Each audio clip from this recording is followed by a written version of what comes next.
As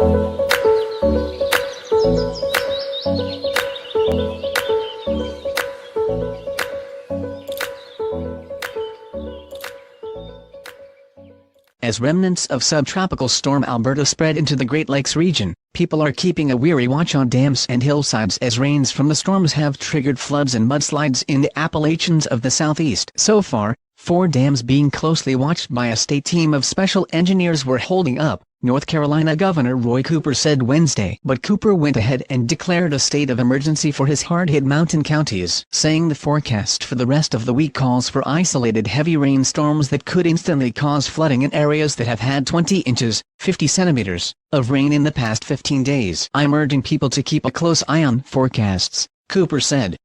This storm isn't yet over. Alberto, while still spinning like a classic tropical storm, has managed to make its way since a Memorial Day landfall in the Florida Panhandle to just outside of Chicago. Forecasters said it would still bring rain and gusty winds to the Great Lakes this week.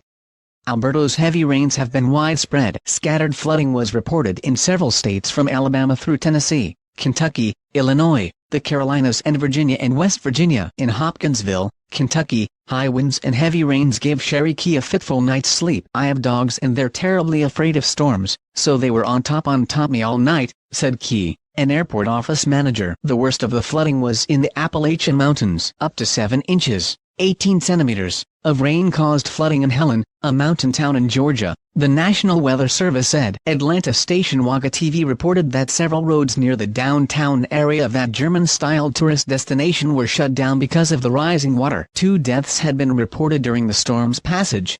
No injuries or structural damage had been reported. A television news anchor and a photojournalist were killed Monday in North Carolina while covering the weather when a tree became uprooted from rain-soaked ground and toppled onto their SUV, authorities said. WYFF-TV of Greenville, South Carolina, said news anchor Mike McCormick and photojournalist Aaron Smeltzer died. In the mountains of North Carolina, 2 Department of Transportation workers survived a close call when their dump truck was swept away by a mudslide in McDowell County while trying to clean debris from an earlier slide. The men were able to climb from the overturned truck and stand on its side in the Catawba River until they were rescued, Gov. Authorities in Cuba say Alberto left 4 people dead there as the storm drenched the island in heavy rain.